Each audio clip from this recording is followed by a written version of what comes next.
Take me out to left field. Give me a shot of Fireball. Give me some high fives from Mark Pena and a hug from Jeff Cross as we stand on top of the tables. Hearing the horns, that's a blast. For it's 1, 2, 3 shots from the cannon with the ladies of left field. Hey y'all, it's game time with the ladies of left field, and this is Katie starting us off, and I'm also here with Jordan. Hi. And Casey. Hi. All right, we got lots to talk about today, some good football, some bad football, but we're going to get it started with that Major League Baseball. We are in full-on playoff season. It's super fun. We are now into our 5-game series. The wild card was only a 3-game series. And so now we're into 5 games. The Dodgers are really holding on to a lead. They are 2 games up on the Phillies. The Brewers are killing the Cubs, man. The Cubs were up. The first game was just dominant by the Brewers. It was even hard to watch. We were had it on before the Longhorns game. We were like, that's good. Just turn it off. It's no need to watch anymore. But then last night on Monday night, the Cubs went up early. We were feeling really good, and man, the Brewers just came back. So the Brewers are up 2-0 on the Cubs, but hopefully the Cubbies can kind of at least make it interesting. The Blue Jays are dominating. The Blue Jays, are like one of the best teams in baseball pretty much the whole season. But yeah, they're beating the Yankees, so that's good. The most kind of interesting series so far is the Detroit Tigers and the Seattle Mariners. They're both tied now at 1 game apiece. So here we go. This is Tuesday. We're recording on a Tuesday, so by the time this airs, you'll know a lot more of kind of what's happening. But the Mariners are facing the Tigers in Game 3 tonight, and the Yankees are also playing the Blue Jays tonight. So the Yankees could be out of it by the time this airs. So we'll stay connected. The next round is for the American League and the National League champions. Those move to 7-game series. So it increases again another 2 games. And then the winner of the National League and the winner of the American League move on to the World Series. And that's your final 2 teams. And the winner of that is the Major League Baseball champion. So super fun. The World Series is 7-game series as well. It's really fun to watch. It's super competitive. So baseball's good right now. Who wants to tell us about football? The good football. Are we going to start with the good football case? I will jump in here with the Dallas Cowboys getting a good win. Granted, it was against the Jets, who were undefeated. I mean, winless, not undefeated. Duffington. Yeah.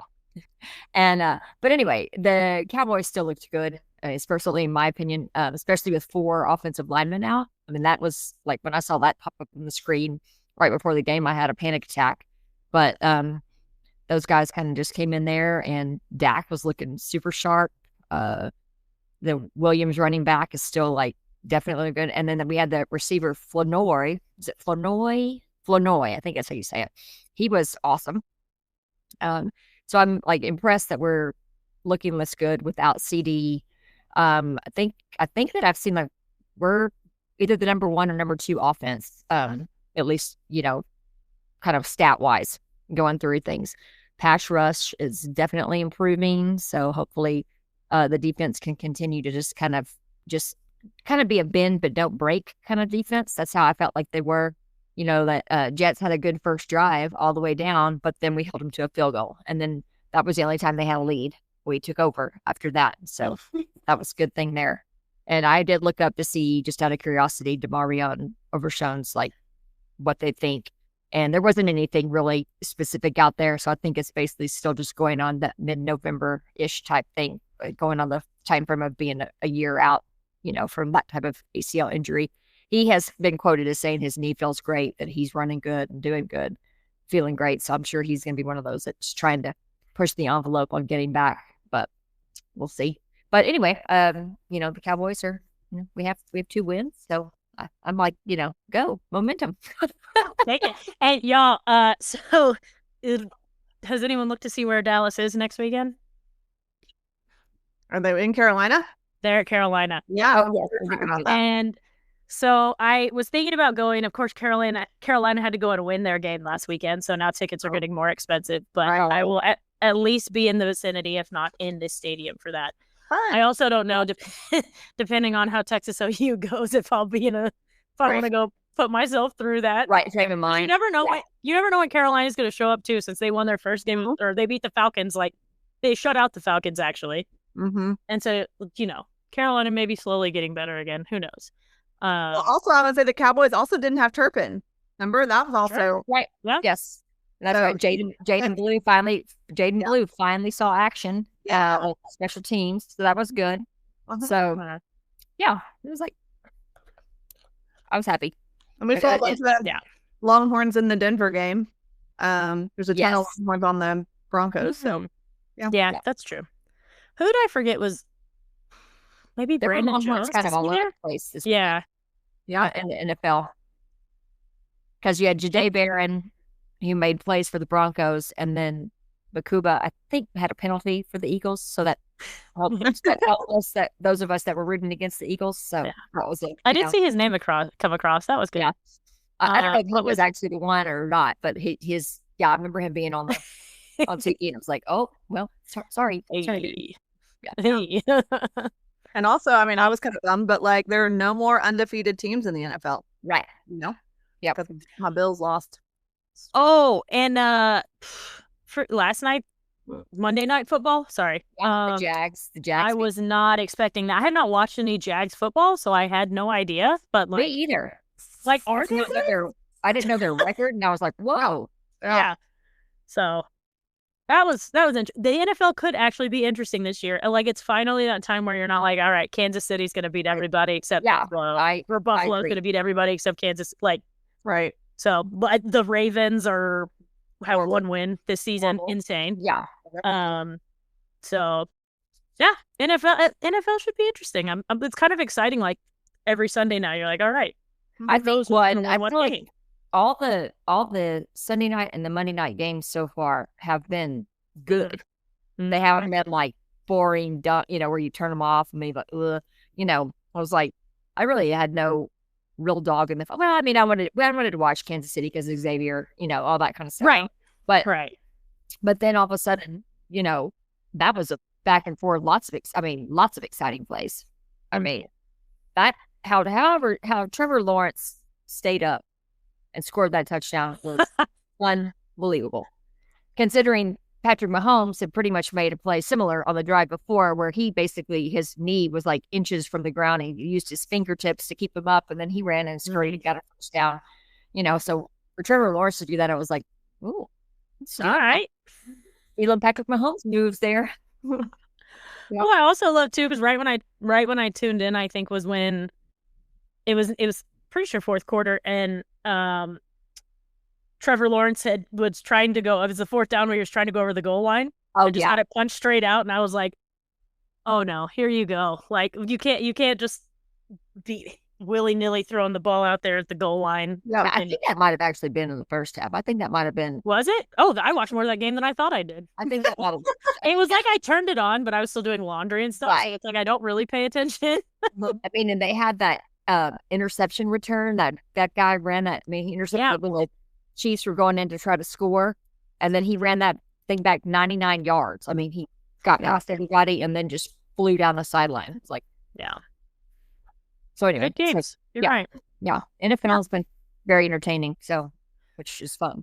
I'm glad. I know. I agree. I like that also because my fantasy team still sucks. So now I'm just watching games because they're good. Yeah, mine. I thought I had made a comeback Sunday night, and then we were down to, and then Stephon Diggs went off for Cassidy. So I seem to be the golden charm for playing the team that's not doing well, and they can go and beat me. Mm-hmm. So we both had kickers. We both had kickers last night, and I was like, dang it. Y'all, and I think I'm playing. No, who's Underwear Dogs? That's not Shelly. That sounds like a Shelly name, but that's not. Who is it? So no, No, is that Lauren or is that? That's not Stacy. It's not Stacy. It is Lauren. Okay. Sometimes I forget you can tap the name and it tells you who it is. Anyway, we'll see. Man, I am just like quarterbacking by whoever I can happen to find. I did pick up, attempt to pick up, so hopefully neither of you did, Joe Flacco off of the waivers today, since he was traded to Cincinnati. No, take him. At least he's got some guys who can catch the ball, potentially. And finally, Jamar Chase did have a good, he had a great game. They got beat, but obviously Browning was able to throw the ball, but Detroit can beat them. So anyway, it was fun on Sunday because I actually went out with some friends to watch the game because again I forgot that I can't watch it at home, so went out. But you had like so many different games. Like Cowboys game was kind of ending the same time the Carolina game was ending, so like people are cheering and I were like, who are you happy for? Because there was one other game I can't even remember, but it was fun to just be out and see everybody like losing their minds. Well, that's Mark's new or his phrase now for us when we're watching in the end of that last 7 minutes of fourth quarter, he starts to saying it's the witching hour. Yeah. Like, I said, what are you talking about? And then finally he said it. He goes, look at all these games. And then we were all like, that's awesome. I love it. Yeah, it is when all the tides kind of turn. You got to be careful. Like we're about to cover the spread or different things, especially those noon games. It's kind of wild. Because there's so many of them going on at one time too, and then you're like, oh, why are there only 2 3:30 games? We got to spread this out more. I know. All right, Jordan, but tell us about what's happening in college football. So it would appear that John Mateer, the OU quarterback, who had hand surgery for a broken bone in his throwing hand less than 3 weeks ago, may make his return for Texas OU this weekend, which is wild to me. Yeah. Less than 3 weeks ago, he had this hand surgery. So keep an eye on that because that's obviously going to change the tide for the game. Yeah. Playing a quarterback who has only played Kent State, and don't get me wrong, like they've shut out Kent State. So, take that for what you will. But I feel like it still just changes the complexion of the game if Mateer does start. So I cannot believe what kind of crazy doctor, magician person does this guy have that you can get surgery on your hand and come back in like 2 weeks, y'all. That is wild. Right. Well, and you wonder too, like, are we like should Venables be letting him do this? Should he, like, for the long-term health? That's what I think. That's what I'm like. Okay, you could be. I mean, y'all are 5-0 here. And yeah, are you gonna risk extra injury to his hands to play your granted rival huge game? I get it. Yeah, but I don't know. We'll see. Again, not a doctor. What do I know? Maybe there is some new procedure that I just that hasn't come out that we don't, isn't in the stories that we're reading about. But that's crazy. I'm telling you, really crazy. Yeah. So we'll see what that means for our Longhorns. I told y'all, I'm going into the weekend. I've decided that my mindset is like, I am just here to have fun with my friends. And I can't wait to go to Dallas and enjoy a corn dog and, Campese's and Las Palmas and all the things we do. And our wonderful house that we have. And of course, I'm going to get competitive and I want to win, but I'm trying to have this mindset of I'm just here for the fun with my friends. Sure. Just going to the state fair. This morning, Michelle texted me and Stacy, and she's like, this is the first year I think I have absolutely zero idea what I'm going to wear on Saturday. I know. Focus more on the outfits than the game. Maybe that's the take as well. And I had in mind what I was going to wear. I mean, I know the top I'm wearing, and I got home and I was like, tried it on with shorts and some boots, and I was like, yep, that's going to work. And then I'm actually yanking out the old Dallas Cowboy cheerleader boots that Shelly got me to wear with my outfit. So we're definitely going to need a photo. They're white boots, and they're not like short, but they're not like all the way up to your knee kind of thing. They're like what the cheerleaders wear, and so. I'm sure that they're not like their caliber, but they're not fancy, but they work perfectly with like they match. So I was like, they'll do. They're these work. Love it. Oh, that's awesome. I love that. So I was like, well, at least I got that day part or that good. One. So Yeah, I think I have my outfits picked out. It's gonna I be think hot. I have all of mine too. I actually probably even have a spare. Like, Bonus. Oh, that's funny, y'all. I hadn't even thought. I guess I gotta figure out. Maybe I have a couple shirts that I got when I was there a couple weeks ago that I haven't worn yet. So might get one of those. yeah. Well, I mean, as we're talking, our Longhorns did not play well. We lost in the swamp, and it was really depressing because we looked horrible, and we made Florida look like a really good team, and they're not. So that's the problem. Mhm. Our offensive line looked horrible. Our defensive line looked horrible. They ran the ball all over us. Like they were like the best rushing team in all of college football, which they're not. So we have a problem. We seemed also like when you looking back, like even how like ran out, it was like we were like flat from the get go.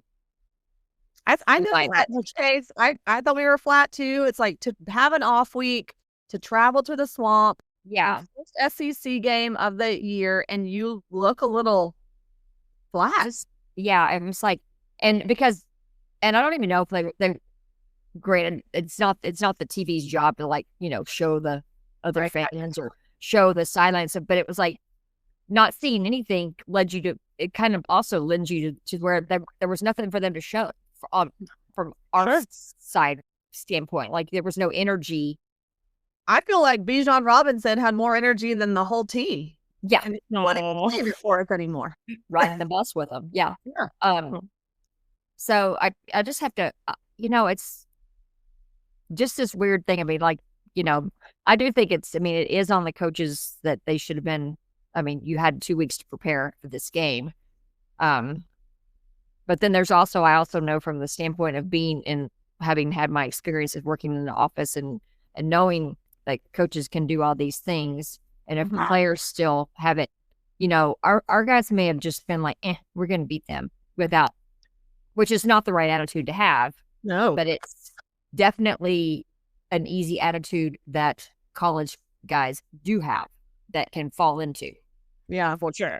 But I feel like we've not played well enough for anybody to have that attitude. No, that is right as well. It's not like we've been like blowing folks out. Yeah. And we've not played well. Like we talked about before we started recording, that looking back on things now, we've played our very best game against Ohio State. Yeah. Mm-hmm. In a hostile atmosphere. Right. Against defense. Yeah. To the number one team now, right now, right. They've maintained their level of play going into, now I think the University of Miami is the number one team in football right now. The U looks good. Okay. Yeah. Mm-hmm. Yeah. That's the interesting thing, the beauty of the play. I was about to say the beauty of the playoff, but we'll see I guess if they're seated right, then they won't match up. That's right. They can go all the way to the end. Yeah. They're not doing all that stupid conference crap. Yeah. I was talking today with a coworker and we're like, wait, how was Boise State in the playoff last year? Yeah. That was like, yeah. Anyway. Well, I think that's what, after that show a couple weeks ago, that SEC schedule reveal thing. The schedule show? Yeah. And then they were talking about, because they were talking about how every, starting next year, it's going to be brutal for everybody, just playing everybody, in the course of the 4 years or however they're going to do it. And like, that our commissioner was like, this is what we're saying to y'all, like about the playoff and everything. You don't just go on undefeated, you go on quality of opponents and all that kind of stuff. So yeah, I forget what I was watching though, and I didn't love where it was just kind of the reality check is like, even in the playoff though, Texas has 2 losses now. Like it's gonna be hard to talk anyone over the 9-3. So like, even if they do turn it around, you kind of have no room for error at this point because I'm not gonna say it's a given, but like Georgia in Athens, I don't know about that, y'all. Like, so there's the 3rd loss right there. So you stumble one more time and anything postseason, anything playoff is pretty much gone. So You hate that they dropped that Florida game. And just going back and looking at numbers too, like Texas 52 rushing yards to Florida's 159. Yeah. Like the yardage to me does look closer at the end of the game, but that's just because like I guess, Arch kind of started running for his life and they completed a few big ones. But like, yeah, no, just the stat comparison, just numbers comparison. It was like, geez, Louise. Yeah. Right. Well, I don't know. And then what, does Oklahoma have the best defense, y'all, in the nation right now? Oh, y'all, that was what this is what I was pulling up to I didn't know that. Right here. One of their rushing defense. Where'd it go? Rushing defense. Actually, technically, Missouri has the best rushing defense in the nation, strangely enough. But Oklahoma is fifth with allowing a little over 74 and a half rush yards per game.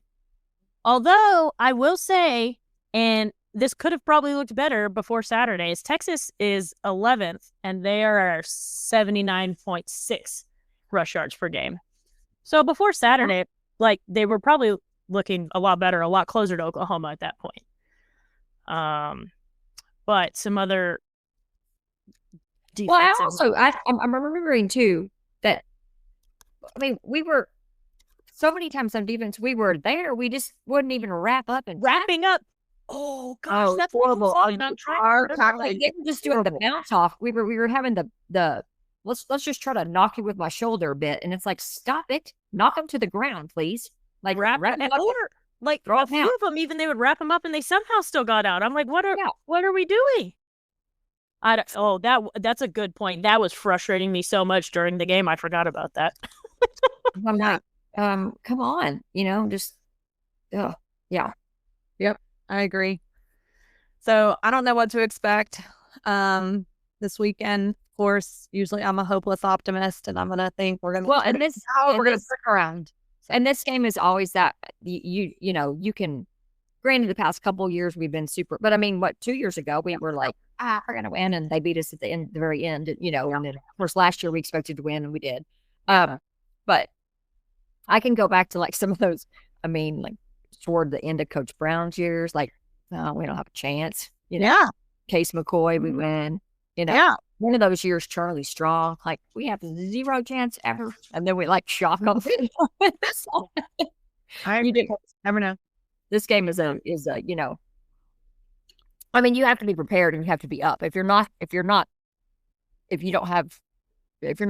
playing with, energy and trying though, it's, how could you not? It's a very cool environment, I mean, most of y'all know, but it's the most rare situation where literally half the stadium is split Texas fans and half the stadium is split OU fans. But it's down the 50, which is never seen before. So it's like huge horseshoe, one end zone at the 50, the other one. So like fans are literally like shoulder to shoulder at the 50, which is basically unheard of. And so it's a really, really unique experience. And I don't know how you're not fired up in that stadium. So exactly. I mean, that's the loudest I ever cheer for our band and everything. Yeah. Both full bands are there. You know what I mean? It's really like a really cool, unique experience. So we'll hope for the best. Well, I was still scrolling through the team stats though, which just to temper our expectations a little more. Oklahoma leads the nation in team sacks, team tackles for loss, and probably what you were talking about earlier, Katie, total defense. Yeah. So we'll see. Well, if the offensive line looked like it did, their Arch is going to be running for his life again. Yep. Yeah. I don't know. We got to do something different. They got to figure this out. Mm-hmm. Hopefully, it was a fluke game for Texas's defense, though, because they have not looked like that. No, all season. They have not looked like that all season. That wasn't like that in a couple of years, right? Yeah, fair. I mean, that was the most disappointing and shocking thing of the day. Our defense got so beat up and just looked so bad. So, well, and I don't know, anything else happened in college football over the weekend? I know, like I said, Miami beat Florida State. That was a big game. Miami looked really good. Yeah, I think everybody. I mean, Alabama ended up beating Vanderbilt. That was good. I think that was kind of close for a while. A&M broke away from Mississippi State. Yeah. Iowa State ended up getting beat. I think they were favored. That's right. Yeah. It's kind of, we were hoping Iowa State was going to come back and win, but they didn't. Yeah. So it was kind of like you're right saying it was a lot of other games were kind of happened as they should have. Not a lot of upsets there. So, and this week, that's what I was big games besides us. What I was looking up this weekend besides us. Alabama's playing Missouri, so that's pretty decent. That's 8-14. Yeah. That's actually going to be an interesting one because I know, like, I feel like we thought that kind of last week with Alabama taking on Vanderbilt. So I'm curious to see if it's like continued success or if it was just like right. A lot of people thought Alabama just got more up for it because they were expecting Vanderbilt to beat them. Yeah. I mean, there's got to be more. Let's see, Washington State at Ole Miss. That's kind of interesting. Non-conference, right there in the middle of things. Yeah. Indiana and Oregon are playing each other. That's a 7-3 matchup. Ohio State, Illinois is 117, so not very close, but like ranked top 25. Yeah. The 7-3, yeah, that'll be good.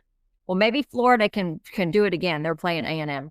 There you go. See, and then and you know what's funny? Okay, I posed this question to you then. Gators.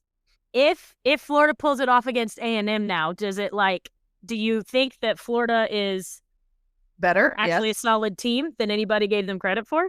Because that's another thing. You watch Billy Napier's presser, and he's kind of like, I think one thing that jumped out at me, because I didn't care that much about Florida football last year, but I guess they had a similar situation where like they started slow, but finished the season pretty strong. And I think everything hinges on that quarterback. Like, yeah, because when they played LSU, he had 5 interceptions. He threw 5 interceptions. Wow. Like, oh, okay, yeah. But last year he was hurt against us, so he didn't play. He didn't play, and then he came back, so they ended the season strong. And then I mean, I kept hearing leading up to our game, even in the off season, or like in August, and then the weeks leading up to the past week, it was always like that quarterback, their quarterback, and I'm like, dude, what's so great about this lightweight guy? But yeah, obviously he did fine. He like hobbled around on one leg, and we couldn't get him. I know. Casey and I were both yelling, "He's hurt! Come get him!" Why? Playing on one leg, and we still couldn't get to him. Sorry, I'm all like hobbling around on one leg. So they might be better, and I don't know if he played in the game where they lost. That they lost to a lesser opponent where everybody, was like, let's, everybody have a panic attack. And so, well, that's kind of good. I hope go Gators, Gator Chomp. I know. Beat the Aggies. Here for it. I'm trying to see if there was anything else that I saw that was. I mean, there's more. I mean, and I guess I'm kind of like, had sort of been living under a rock. Didn't realize that Texas Tech was, oh, their offense is like number 1 offense. Yeah. Going off the charts. Maybe we should have paid about $5 million for that O lineman. Look, hindsight is 2020, my friend. Yeah. He's got this year. All right. Well, that would be something. That would be something down the road, though. I would crack up if Texas Tech and Texas A&M had to face each other in playoff. I would love that. Oh, bring it on! Bring it on. In that case, I don't want either one of them to go, but if they're going to, I know. But I mean, right now they're both poised and ready to be in it. So I mean, obviously, I know there's plenty of stuff that still goes on. I'm like, it's way out there, but at the same time, it things accumulate quick. It's not out of the question. Yeah. Right. Mm-hmm. I mean, I love it. I think Texas Tech has definitely got a shot. I mean, I think I heard that. I don't know. I haven't looked at their schedule, nor would I know anything about the Big 12. I haven't paid any kind of attention. But when they played Utah, supposedly that was supposed to be their toughest game on the schedule. Because they were, playing them on the road and all that kind of stuff. Mm-hmm. Because I'm sure every game in Lubbock now is like, Red Raider mania. Oh, I'm sure. Lots of tortillas getting thrown on the field. everywhere. Yeah. Man, that's crazy. BYU is also, and I haven't looked at BYU schedule either, but you got talking about the Big 12 maybe. Well, yeah, they are. Use it. Yeah, because last week they were 5-0, 2-0 in Big 12 too. Okay, good. Okay. Well, I saw my dad sent me the weirdest, it was some like coaching carousel, something or other, like weirdest dominoes that could fall in the coaching carousel off season. And it was that Kalani Sitake left BYU to go to UCLA. And then BYU poached Sark.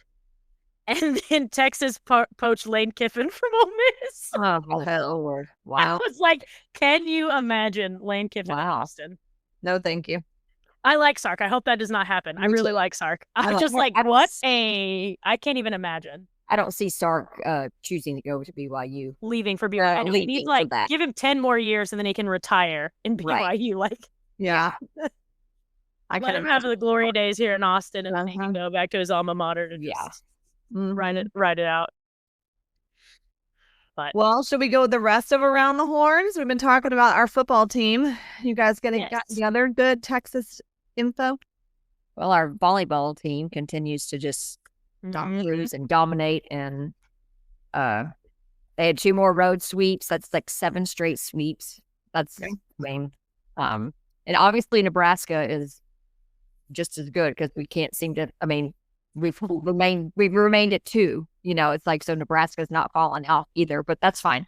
And then Kari Spears was like co-SEC Freshman of the Week again. I think it's her fourth time. That's crazy. Definitely continue again. I think we are back and play Tennessee on Wednesday night, which will by the time this airs will have already occurred, and that's at Gregory, and then Alabama on Sunday there. Nice. And you know who is weirdly good this season, or maybe they've kind of been good, but I don't really care. A&M is second tied for the top of SEC standings with us. Really? Yes. Both teams are 4-0 in conference play right now. Although Texas is 12-2 overall, and A&M has 12. Texas is 12-0, A&M is 12-2. Okay.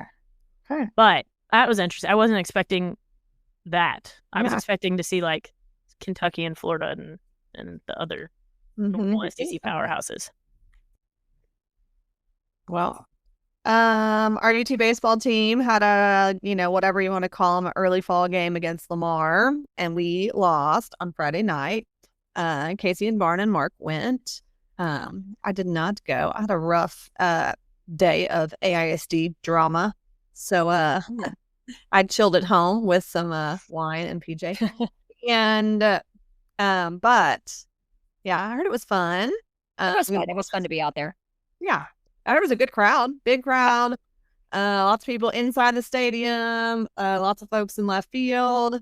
But we lost. That's all right. But overall, like our baseball transfer class is ranked number 3 in the nation by D1 baseball. So I think we have lots of talent. I think we're going to be good. I think we have lots of amazing freshman talent and pitching. The guys that we brought in, I think from Notre Dame and other places around the nation are going to be good. And I think our guys that came back are super competitive and ready to, compete for their positions as well. So it should be fun. You reminded me, though, something we would be remiss not to mention. On Friday night with the news about Scott Wilson. Yes. Oh, yes. Scott, long time, I'm sure any of you listening know that name as soon as we mentioned it, but suffered a heart attack at the Jacksonville airport. So he is still currently in the hospital in Florida. So we're sending our thoughts to him. That was kind of, it made me tear up thinking like that's the first football game he's missed since the 70s. Yeah. Wow. He was supposed to get into 600 home and away or something like that. And, he was on his way to the game in Jacksonville. So that's why he was there in Florida.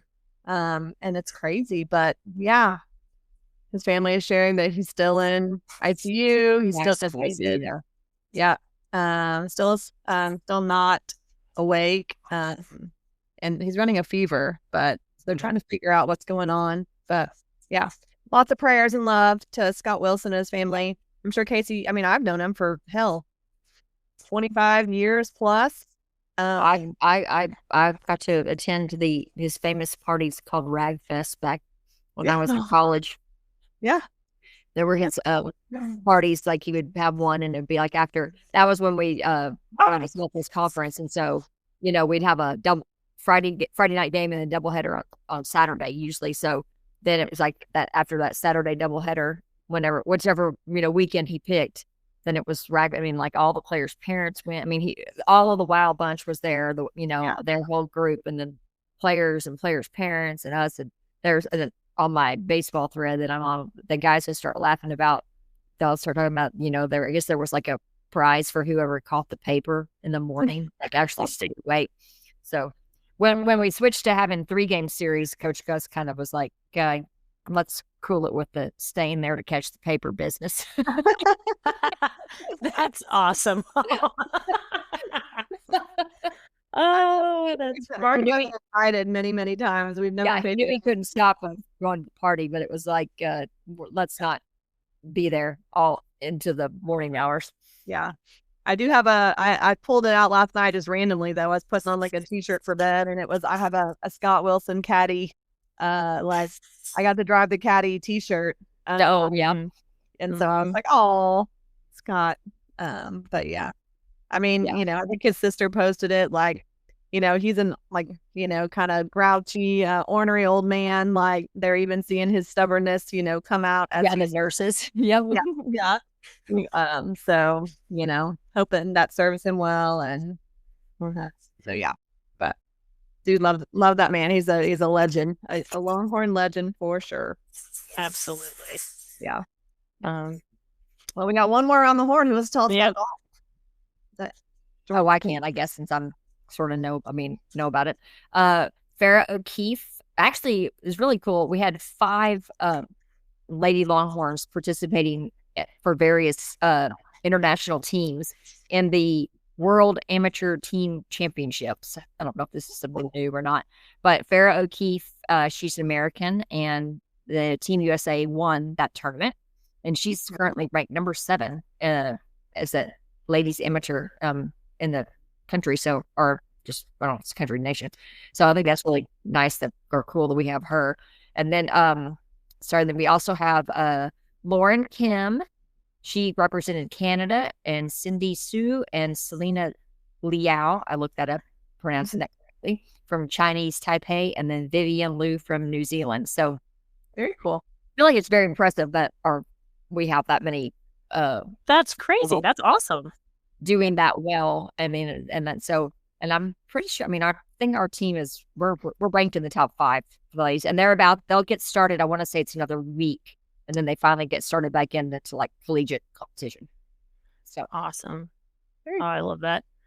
I actually had an addition because I didn't realize that the men's basketball schedule came out, and I know it just came out. New, we went on. Yep. Yeah.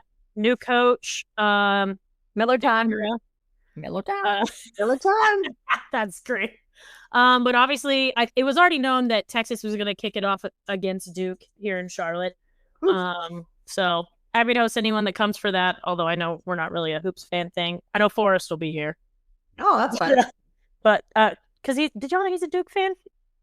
No. Duke basketball, only basketball. Because it was so funny. One time he hit me up. He was like, I saw you were in Durham. Could you go get me a new shirt? I was like, yeah, I got you, man. Oh, these random teams. Yeah. I'm a Duke fan. I mean, I would love to go to Cameron Indoor. I'm not gonna lie. It seems I'm a legit basketball fan. So I don't have anything against Duke. I'm great basketball, just being that way. Actually, I'm all for their little phenom, because we were already talking about need to be paying attention to the Mavericks schedule. Yeah. I always said I would love to go to Cameron Indoor, and I would love to go to Allen Fieldhouse. Yeah, Allen Fieldhouse. Yeah. Go to the Jayhawks. I would love to wave the wheat and be a Kansas Jayhawk. So a Jayhawk. Nice. So some other notable ones for SEC play, at least. Tennessee is one of Mississippi State's technically the first SEC game, but then Tennessee's the second one in Knoxville. A&M will be in Austin on January 17th. Kentucky, yikes. What about Ole Miss? I would say Ole Miss is in Austin on February 7th. That'll be interesting. Chris Yeah. Beard coming back. Yeah. And is Rick Barnes still the coach at Tennessee? I say it's I thought so. Yeah. That's why I thought that one's interesting. Yeah. LSU, February 17th. That'll be a fun one, I feel like. Florida, February 25th in Austin. A&M, the 28th in College Station. Arkansas, the 4th in Fayetteville. And then they end the regular season against Oklahoma on March 7th in Austin. Okay. It's kind of stacked. I mean, we play several of the teams twice, like home. That's what I thought. We played most of them twice, but I know like Tennessee, I only see on there once. But right. Tennessee, Alabama, Vanderbilt. I mean, it's a fun home slate too. Yeah. LSU, Ole Miss coming. Yeah, like you said, Chris Beard coming back. Florida. Mm-hmm. Oh, so that'll be a fun home slate. I love that. Yeah. So hopefully Miller time pans out. I know. Yeah, I'm here for it. All right, y'all. Well, I'm excited to check in after this OU weekend, and we are going to have a blast and have fun, and hopefully the Horns do too. If anybody listening and attends the Texas OU game, we hang out at the Old Mill Inn. If you want to come find us, that's where we are. So yeah, what time are you getting there? What, probably about 10:30, Katie? So yeah, probably. So that's my hope. That's my hope. Yeah. Yeah, you're usually the one that we're kind of, come on, Kelly, let's go. They're all up at like 7 a.m. and I'm like, can I sleep for a minute? Just rest. We need rest. It's a long day, especially with the 3 or what is it, 2:30 Central Time, 3:30. Yeah. Look, the game is not kicking off at 11 a.m., y'all. There is no need to be there when the fair gate. Last year, I wasn't up with the crack of dawn either. I remember. I mean, I was ready when it a little bit later, but right. I think I actually can. The plan was if the traffic doesn't look bad, and then it was like we have to be ready by what time, Case? Like 9:30, I think 9:30 or 10. I think it was like 9:30. Yeah. And then it was like, okay, the traffic doesn't look bad on the phone on your Google Maps, and then we're gonna stay here and have a mimosa. But that did not happen. They're like, go, go, go, go, and I'm like, oh my god. I thought, what about the mimosas? What about the mimosas? Can we just relax? Just give me one. It's fine. I just like to sleep, y'all. That's like one of my favorite things to do. Well, I do remember last year. I remember. So I'm sure that meant that we partied on Friday. That I slept solid Friday night. It's when I if I'm get excited and wake up and all of a sudden it's like, oh, okay, it's the day of the game. You get all fired up, and then I just toss and turn and I'm just getting up. But I do remember last year I actually did sleep and my alarm went off. It was like, oh, I got to get up. That's great. I love that. Well, I'll be missing you guys. We are doing our we're doing our watch party, so I will be with Texas fans, but I'll be having severe FOMO of everyone at the fair with your paper cups of beer and your corn dogs and your turkey legs. I think Rocky is going to have a turkey leg for me. Have you ever attended as a fan, or did you always work? Or did you get to I got to go as a fan before I went to. This is kind of a funny story. So my mom's side of the family, not my mom went to SFA, but my uncle and all his kids went to OU. They've been, all my uncle has 8 or 9 siblings. A bunch of them went to OU. So they've been OU family for a long time. So I actually, in my Texas, I think maybe it was a Colt McCoy jersey, went to the Sooner Foundation breakfast before Texas OU with my uncle in my Texas jersey. That is hilarious. I love it. It happened to be one of those years that Texas won. So I was so smug. And of course I was 14, 15 at this point. Yeah. So smug though. It was great. But that may have been the last time. I have gotten to go for work, or either for work or when I was a student, covering the game for Texas Student Television. So I've been back. So that's been cool. But yeah, I probably need to go back now that I'm an actual adult and not working. So next year, that my thing this year was just like, hopefully make it to a game, regular season game. So we did that. Good. So next year, regular season game and Texas OU specifically, we'll do 2. Yeah. But yeah, that'll be fun. I can't wait to see all the pictures and hear all the stories. Okay. We will have fun, no doubt. It is fun. We will miss you, Jordan. We Yeah. definitely have to make a goal to come very soon. I will. All right. Well, y'all have a wonderful week. Y'all as well. I feel like I should Well, say it's like, I feel like I should say it's 6:59 and OU still sucks. I love it. OU still sucks. Still sucks. And we will see you in the quote left field of the fairgrounds, also known as the Old Mill Inn. At the State Fair of Texas. Howdy, folks.